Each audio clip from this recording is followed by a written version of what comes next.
Census Records, directories. I still couldn't figure out his parents' names, but I knew where he lived because his bio said Richmond, Canada. Knew when he died. I knew what he did for a living. I had information on his wife and kids. Richmond, Canada. I knew when so this was from Ancestry, so I put his name in Ancestry. So this was his immigration record, and because I knew his birthday, it matches up, right? And his mother was Mary, and his brother was TJ, and it says he came from Richmond, Canada. So this is just when he immigrated. So then, what I also found on Ancestry was his baptism record.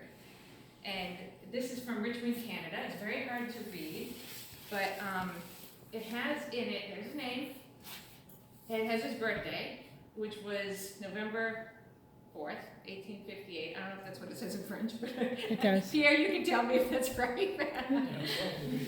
That he's what, the son from the marriage of Patrick Murphy and Mary, that's Mary Dillon, but it's spelled funny. It's like, but it's actually Mary Dillon, which I figured out later. From Cleveland, so they're in Cleveland, Canada, Richmond, Canada. And what's also interesting and important is they have the godparents, which is this John Boner and this Anne Boner. The reason that's important is when I went up to Canada and I actually talked to somebody about this record, they said that they were most likely family members. Yep. And, because they said back then, a lot of things could happen, so you were gonna trust your kids to your family members. And so that becomes important with, I'm not sure if I have it in here. Okay, yeah, so now I have his parents' names, so now I can go back and put them into Ancestry, and I found their marriage record. So I found out that they were married in, I should have circled it, 1858, but here, because it's their marriage record, it lists their parents. So now I have Patrick, and then I have, his father was Edward Murphy, and his mother Rosa Kerrigan, and her parents were Cornelius Dillon and Johanna Lifton. So now I'm back to the greats, I think. But the Dillon. This is actually the French format. I'm familiar with it, and they're all like this. There are plenty of information in it. Unfortunately, they're all written like this. Yeah, it looks like it's really nice writing, but it's really hard to read. The advantage is that they're all digitized, and all Oh, available yeah. later. So if you're able to read it, there's plenty of information. I think the French Canadians have done the same. Yeah, I mean, we went up to Canada, and we also went to Ireland, and for good or for bad, I went to Trinity College and saw a genealogist with everything I had. And they said they didn't think they could find any more, that pretty much everything is online. I mean, there's probably more in Ireland if I can find the actual parishes, they call them, or the cemeteries, but now I'm really digging, right? But they said everything that they have online, we have online, so you can find a ton. You have to go through pages and pages of registry, but they all are classified by date. So once you get into a page, if you have a few clues about the year, the date, that's what you do. You read it and you try to decipher it. Yeah, the other thing is, Could I just ask, how Sure. did you find the you had the baptism paper? no, I had, so from this, I put in Edward Murphy, Richmond, Canada, that he was born there, and his birthday. And how did you originally find this? In Ancestry. In Ancestry, you put his name, baptism, or? Yeah, I put his name, his Yeah. birthday, I didn't know his parents, right, at that time, so that's what I was looking for. So I had his name, his birthday, that he was in Richmond, Canada. I don't know if I put in that he lived in Portland, so you put in as much as you know. And then it comes up and it'll show you all different ones, but I knew his birthday, that was key, right, and so then it brought this up, and, so pretty much, and you could say, well, this could be a different Edward Murphy, right? Because everybody has parents named Edward and Patrick and whatever. But I have more information to know it's the right person. So you want to confirm it. Because believe me, it makes it sound simple, like, oh yeah, I went in and I found this record. No, that's not what happens. There's a million records in there with a million Edwards, and they all have the same kids. They're all Edward, Mary, Patrick. I mean, it's like, oh my God. And there's even many Murphys and Dylans married together, so, you know, you match up, you just keep matching up the birth dates and the names and what you know, and, yeah, so putting in the parents' names, I got this, but then what this told me was their parents' names, and also, this part, which you can hardly read, I was showing this to somebody, because I didn't even catch my eye, but that they were from county, I never say it right, Donegal, so that's what that says. So I know that now they're in the northern part of Ireland, because a lot of Murphys were from the southern part. There weren't that many up in the northern part.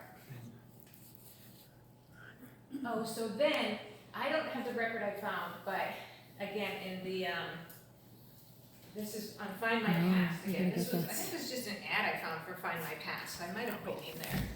But somehow I did on my own computer find these Griffith valuations. And I went in there and I found Edward Murphy, so that's the one that would be in County Donegal, and I found one in County Donegal, and I found him in the actual town of what they call Moville or whatever.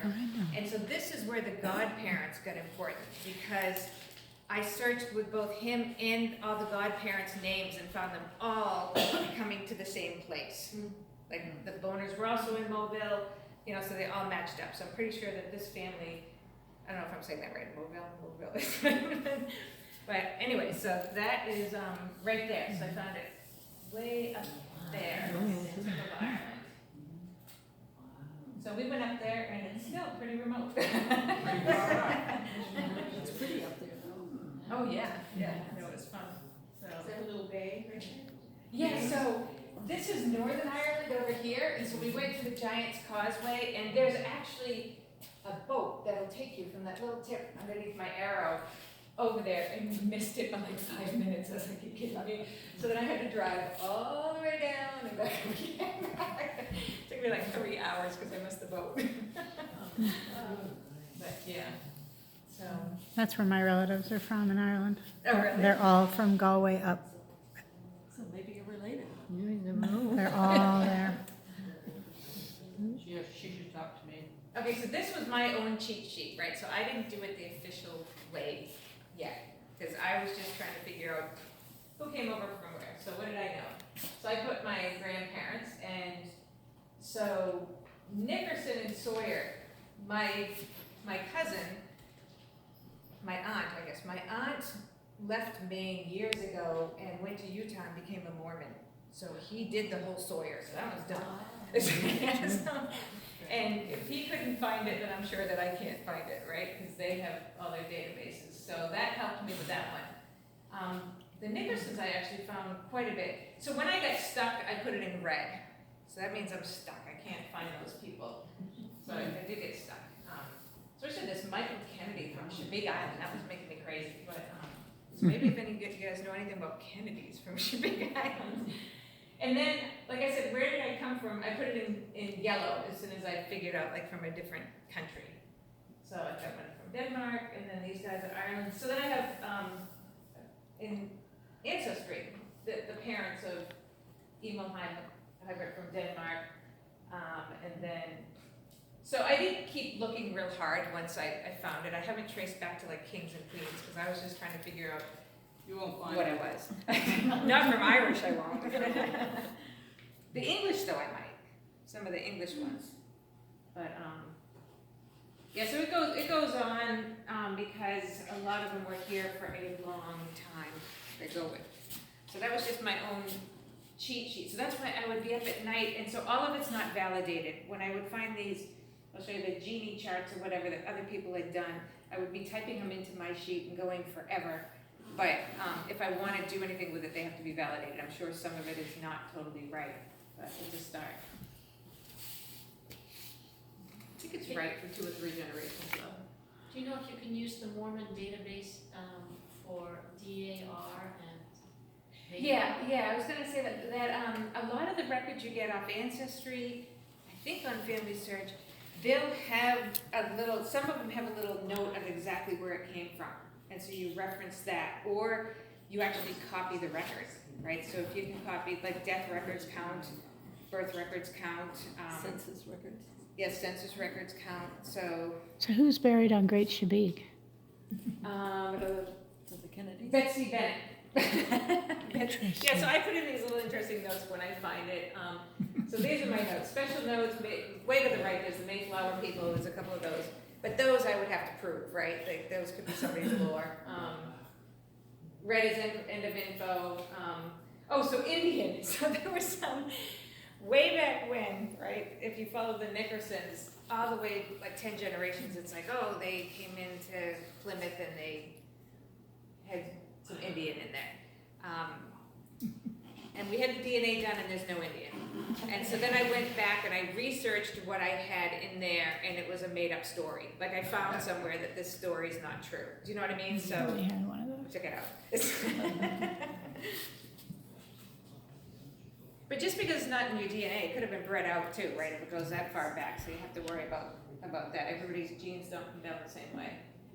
So here's one of my favorite is the census. Like, so if you do Ancestry or Family Search, it'll pop up the information, and it'll be like in a nice typed. I should have put what you get up here, and it'll put the person's name, approximate age, and family members living, right? And so you can look at that. And go, oh, I found it.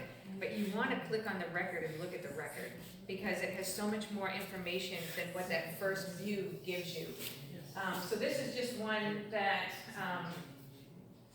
I pulled up. This is from 1900. Just some of the information you get, like it can give you the street, the house number, so you can look at where they live and check that.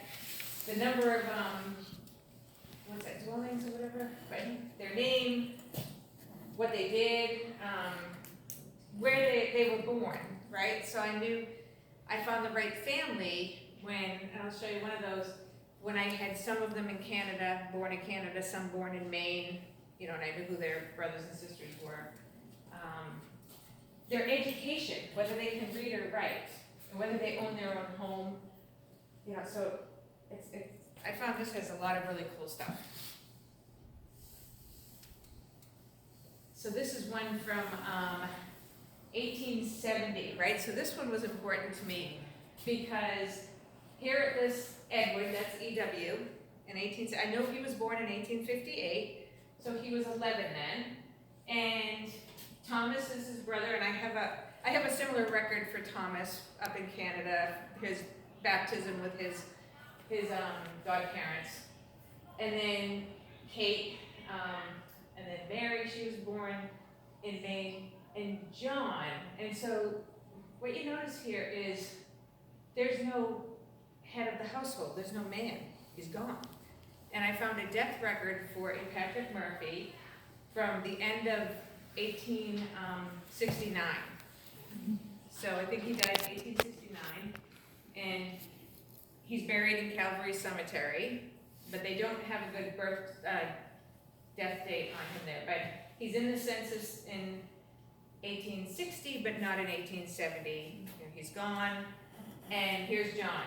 That's Lorinda's great-grandfather, and he was 5 months old when this census was done. It was done in July, so he was born, and now we have all of his records. So he was born at the beginning of the year, so his father's dead, you know, and Edward's 11, and then he goes off to school, not to school, to become a pharmacist when he was 14 or 15. And see, it says over here, I think I have some of these marked. Yeah, his birthday, and there, where did they come from? So she came from Ireland, he's from Canada, the brother's from Canada, Katie, and I also know from his immigration record when they came to Maine, so it all matches, and then the other two were born in Maine. Cheryl, where is Richmond, Canada? What province? It's, Quebec. It's like straight up. So Montreal is to the left. It's in between Quebec and Montreal, right in the middle. It's near Asbestos, Canada, which I had never heard of. And you go to Asbestos, Canada, and there's a big giant hole where they mined asbestos. It's this huge hole. And they don't want to admit that asbestos is bad for you. They still think it's not. But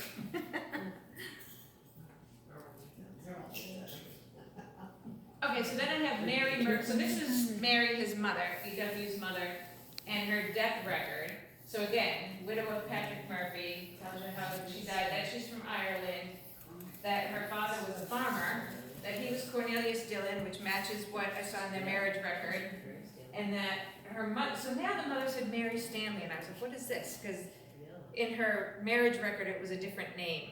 And when I took it to Canada and they read it carefully, they said, well, she had already died. And so she must have gotten a stepmother. So the mother in her marriage record, it had in there dead, which I couldn't read because I couldn't read the French. But they told me that. She's retired, so, and her birth date matches. What else? She came from Ireland. So she died in what, 36, 36. Yeah, the chronic rights. Rights disease. Kidney disease. What is it? That's a kidney. Chronic rights, yeah. Rights disease. So from this, I deduced that Patrick Murphy is the one who came over from Ireland, but I don't know if his parents came with him. He's alone in the census in Canada when he was 18, so it shows him. I think you've got some centuries wrong there. What do I got? 1851. Do I have 18s everywhere? Okay, I was tired. 18. I got fixed up. 1851. Then the Canada 1861.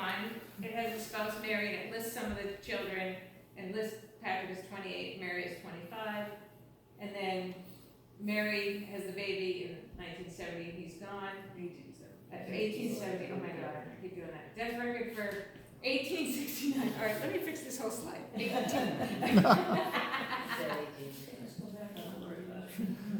It's 100 years. Okay, so what I think I figured out is that if he moved from Ireland between, he was born in 1833 and 1858, he probably moved because of the potato famine, which would make sense. But, First family. right, and did he come alone, or we don't know that. We know he got married in Canada, had 3 kids, then he moved to the Munjoy Hill area in Portland. I have some records that, like I said, he may have served in the Civil War. They had a baby in 1865, then they had the Great Fire in 1866. They had a child, I have a record that died in 1869, that was born in 1868. So I think he had a rough life, right? And then he dies when he's like 37. So it's like famine, fires, children dying, and then, well, then I thought, I'm thinking about him. She had a rough life. Yeah, It's like, what did she do? She's pregnant and he's gone, and she's got these 4 other kids, so I don't know what she did, if she did washing or what. It said she was a housekeeper, house cleaner. Yeah. City directors in Portland can tell you probably what she did. Yeah, I think After he's gone, it will give you her home address, and then it'll say another address, and that's usually where they work. And I know she never remarried and lived with various children later on. Some were different kids from the census, I can see that. So yeah, and then moving it down, now some later censuses, this is 1910, not 1810, this is right, 1910, after the 19th. So they live at 241 Congress Street, which we know. And then, so this is Edward Murphy now, and then all of his kids. And from this census, what I found interesting was the number of children born and the number living. So that means that she had 2 children who didn't live, and also you can validate their ages.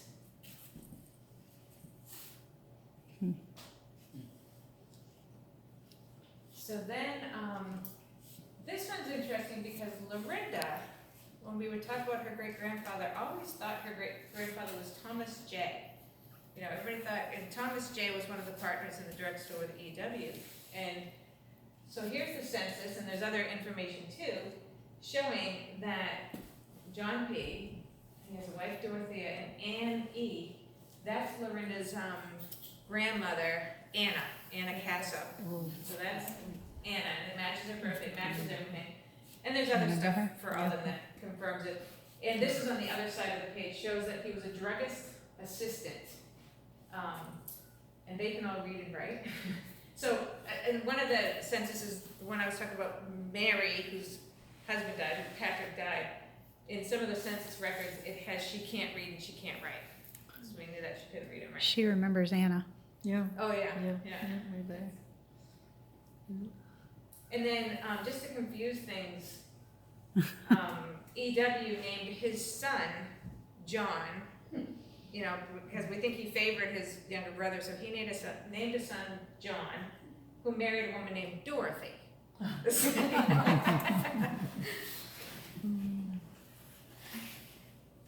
Yeah, they rented a house. And then we found John's obituary, and this was new to Lorinda too, and, I don't know, did I highlight any of this, or I just pulled it out. So what we found interesting, if you all know Lorinda, is that it says here that he was a traveling salesman, well known to the drug trade all over New England, and he traveled for a number of years for Murphy Brothers. And also he did effective work in the numerous campaigns of his brother, Representative Murphy. And if you think about it, his brother may have been the type A personality like some of us, and yet John was probably out there, the friendly guy, and you know, getting people to vote for him.